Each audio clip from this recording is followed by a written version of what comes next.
নমস্কার, সপনা আবেগ নিউজ নেটওয়ার্কে স্বাগত। আরজিকর কাণ্ডের আঁচ গিয়ে পড়েছে এবার উত্তর ভারতেও। সোদপুরের নির্যাতিতার চিকিৎসকের বিচারের দাবিতে এবার পথে নামলেন লেহ শহরের নাগরিকেরা। হাতে মোমবাতি নিয়ে প্রতিবাদ মিছিলে পা মেলালেন 8 থেকে 80 সকলে।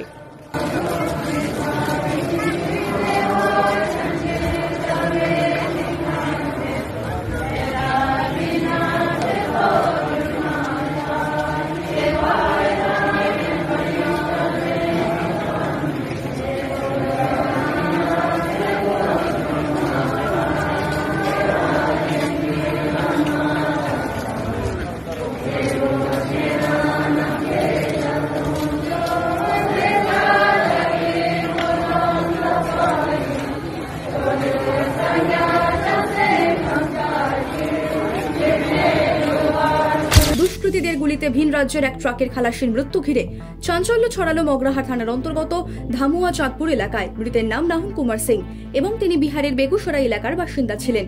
স্থানীয় সূত্রে খবর, এদিন রাতে একটি কয়লা বোঝাই ট্রাক আসানসোলের রানীগঞ্জ থেকে জয়নগরের দিকে যাচ্ছিল। পথিমধ্যে মগরাহাটের চাঁদপুর এলাকায় রাস্তার উপরে বেশ কিছু কাঠের গুঁড়ি পড়ে থাকতে দেখে লরির চালক সহ খালাসি সেই কাঠের গুঁড়ি সরাতে গেলে আচমকাই তাদের লক্ষ্য করে গুলি ছোড়ে দুষ্কৃতীরা।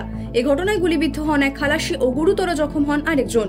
এরপর গুলিবিদ্ধ ওই গাড়ির খালাসিকে তৎক্ষণাৎ হাসপাতালে নিয়ে গেলে কর্তব্যরত চিকিৎসকেরা তাকে মৃত বলে ঘোষণা করেন। ইতিমধ্যে এ ঘটনার তদন্তে নেমে 4 জনকে গ্রেপ্তার করেছে মগরাহাট থানার পুলিশ। সেই সঙ্গে আরও একজনের খোঁজে জোর কদমে চলছে তল্লাশি।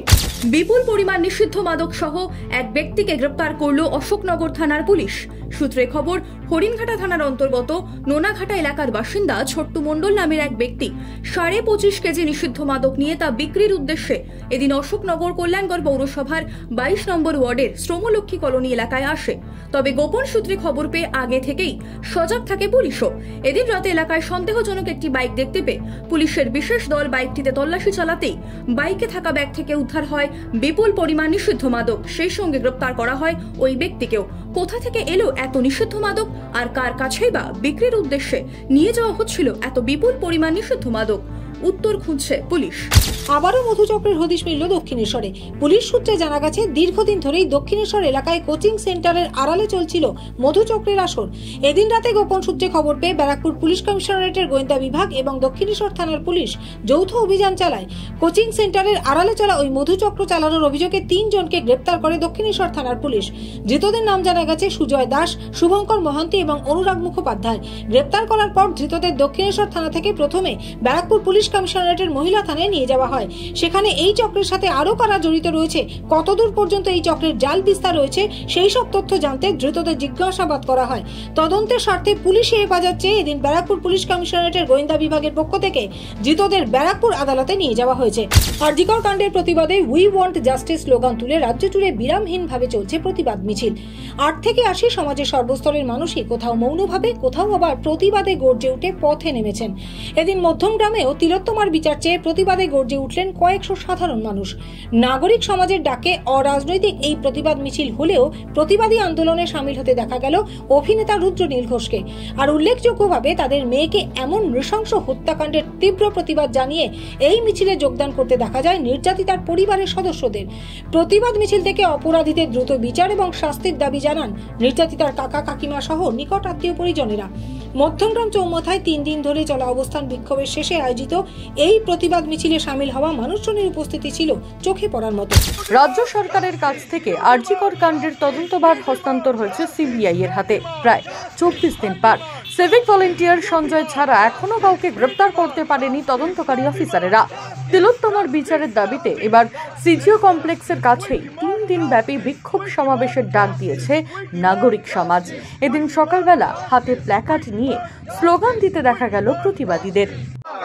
চাইতে বিচার এসেছি আজ, সিবিআই চাইতে বিচার এসেছি আজ, সিবিআই চাইতে বিচার এসেছি আজ। আমরা তিলোত্তমার ভাই, আমার বোনের বিচার চাই। আমরা তিলোত্তমার ভাই, আমার বোনের বিচার চাই। আমরা তিলোত্তমার ভাই, আমার বোনের বিচার চাই। We demand justice. I demand justice. You demand justice. He demand justice. I demand justice. এই মুহূর্তের বড় খবর, 15 দিন ধরে টানা জিজ্ঞাসাবাদের পর 16তম দিনে সিবিআই এর হাতে গ্রেপ্তার আরজিকর হাসপাতালের প্রাক্তন প্রিন্সিপাল সন্দীপ ঘোষ। সল্টলেকের সিজিও দপ্তর থেকে বার করে তাকে নিয়ে নিজাম প্যালেসের উদ্দেশ্যে রওনা দিলেন তদন্তকারী অফিসারেরা। সিবিআই এর দুর্নীতি দমন শাখার হাতে গ্রেপ্তার হন সন্দীপ ঘোষ, এমনটাই খবর। আর্থিক দুর্নীতি মামলায় গ্রেপ্তার হলেন সন্দীপ ঘোষ। আরজিকর কাণ্ডের তদন্ত কত দূর এগোলো? বারংবার জিজ্ঞাসাবাদ করেও কেন হেফাজতে নেওয়া যাচ্ছে না আরজিকর হাসপাতালের প্রাক্তন প্রিন্সিপালকে, এ প্রশ্ন তুলেছিলেন প্রতিবাদীরা। অবশেষে টানা 15 দিন ধরে ম্যারাথন জিজ্ঞাসাবাদের পর গ্রেপ্তার করা হলো আরজিকর হাসপাতালের প্রাক্তন প্রিন্সিপাল সন্দীপ ঘোষকে।